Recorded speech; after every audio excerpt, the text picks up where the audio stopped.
こんにちは、ぴよぴっこです。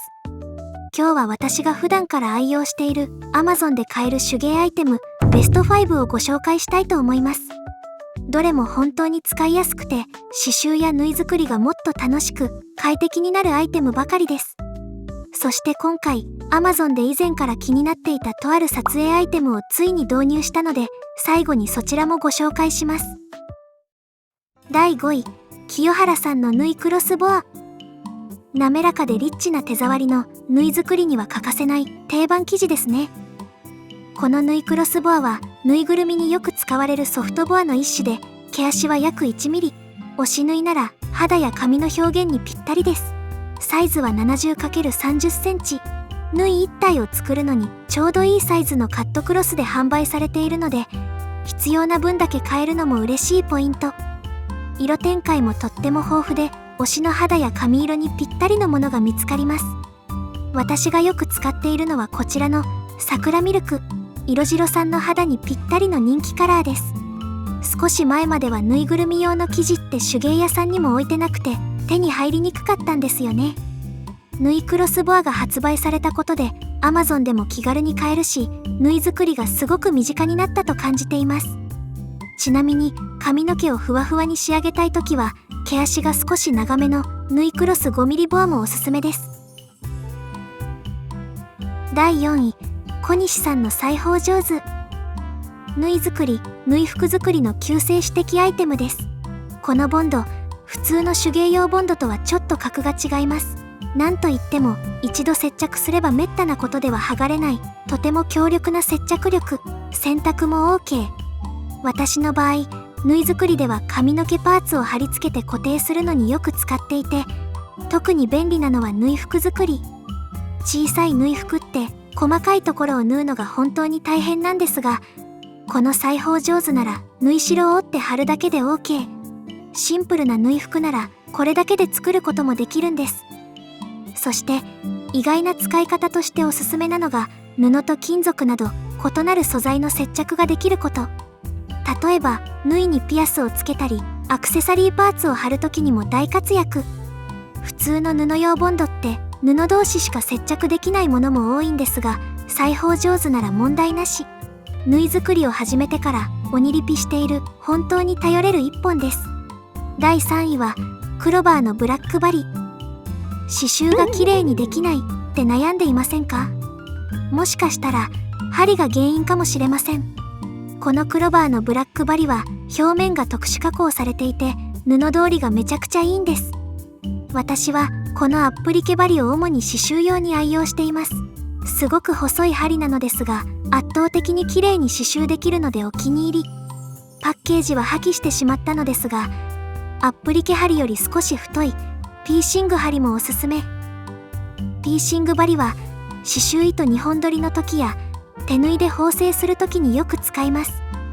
ちなみによくあるお悩みのソフトボアの毛足が飛び出してくるという現象も、細い針を使うことで改善することがあります。刺繍がうまくいかないという方はぜひ一度この針を使ってみてくださいね。第2位、クロバーのデスクスレダークイック。これ糸通しにストレスを感じている人は絶対持っておくべきです。デスクスレダーはテーブルに置いて使える糸通し機です。針をセットして糸をかけてバーを下げると一瞬で糸が通るんです。刺繍の時に糸を何度も変える私にとっては革命的でした。実はこれ2代目なんです。初代はこちらの旧タイプだったんですが、アップリケバリなどの細い針に非対応だったんです。でもこの新しいデスクスレダークイックは細い針にも対応していて、まさに神アップデート。導入前は糸通しにお金をかけたくないという気持ちもありましたが、もう戻れません。糸通しがノンストレスになるので、これは本当におすすめです。デスクだけじゃなく、こっそり空中でも使用しているのは秘密ですよ。そして堂々の1位はクロバーのカットワークハサミ115。動画ではもう何度もご紹介している私にとって神バサミ。とにかく切れ味がすごい。軽い力でサクッと切れるんです。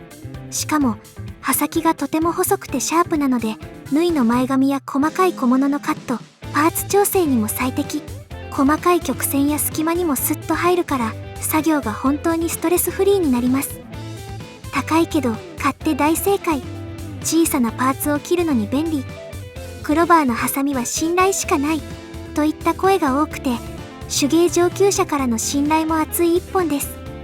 正直私も最初はハサミにこの値段ってちょっと迷ったんですが、もっと早く買えばよかったって心の底から思いました。今では完全に手放せない縫い作りの必需品です。縫い作りに限らず手芸をする方全員におすすめしたいハサミ。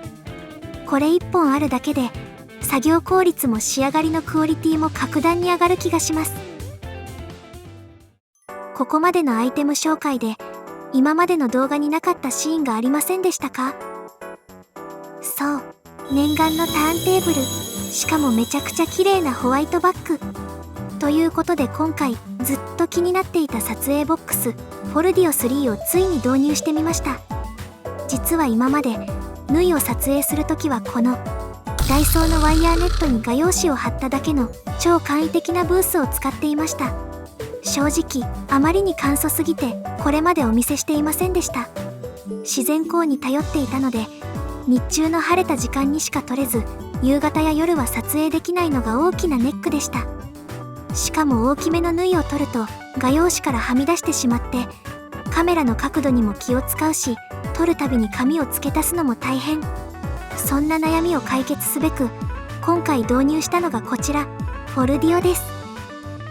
折りたたみ式の撮影ボックスで持ち運びしやすいのに、広げるとなんと幅60センチ。大きめのぬいぐるみもしっかり収まる安心のサイズ感。部屋を暗くして撮影するので時間帯に左右されずいつでも撮影できるのが最大のメリット。コントローラーで明るさ調整も自由自在。ネットでも調光機能の有無は選び方の重要ポイントと書かれていて、これは使ってみて納得です。撮影ボックスだけでもかなり優秀なんですが、このハロバーを追加するとさらにクオリティがアップするんです。LED ライトが上についているのでどうしてもぬいぐるみの顔がちょっと暗くなりがち。このハロバーを使うと横や斜め下からライトを足せるようになって、縫いの表情までしっかり明るく映るように。磁石で壁にも固定できて角度も自由。本体のコントローラーで調節できるのでケーブル管理もスマート。あとはこちらフォルディオのターンテーブルです。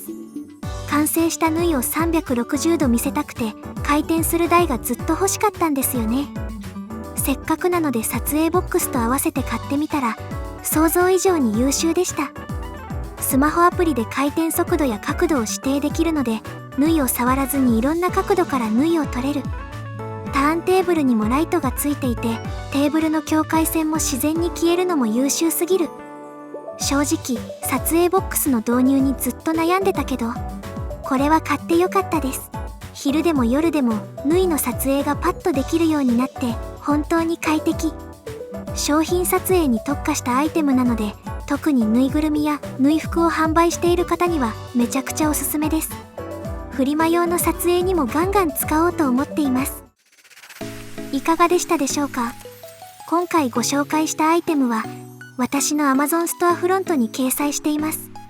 概要欄のリンクからぜひチェックしてみてね。他にも縫い作りに使っているおすすめの手芸アイテムもご紹介しています。ではまた次回の動画でお会いしましょう。ひよぴっこでした。